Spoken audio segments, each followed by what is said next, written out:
First came to light. Queen City News anchor Robin Kennedy spoke to the lawmaker who got a law passed years ago that helped prosecutors in this case.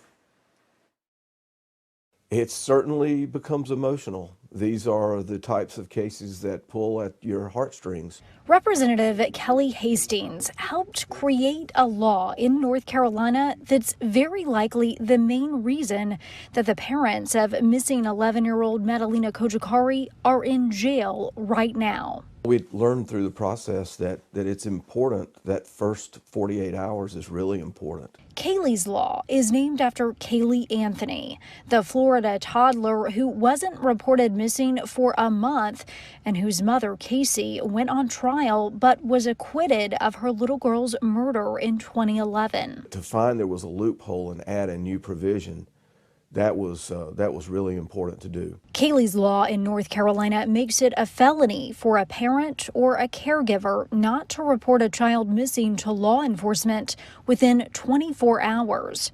Police say it took Madalina's mom, Diana Cojocari, and her stepfather, Christopher Palmater, 3 weeks to report Madalina missing. And investigators say they only did so when school authorities confronted them.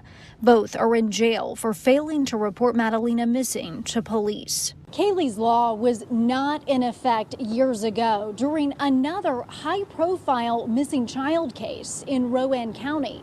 And that meant prosecutors did not have as many tools as they do now to find out what happened to Erica Parsons. About a year and a half went by before the 13-year-old was reported missing by her adoptive brother. Erica's adoptive parents, Casey and Sandy Parsons, were never arrested for not reporting her missing. It took years to get them both federal fraud convictions, which eventually led to convictions and prison sentences in Erica's murder. 2 missing child cases. One took days to put the parents in jail. The other took years.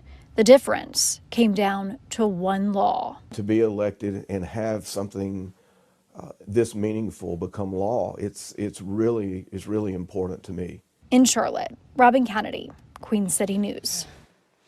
Well, right now, the search warrants in the case of missing 11-year-old Madalina Cojocari have now been temporarily sealed by a court. But our Sydney Heiberger tonight is going to take a deeper dive into those records.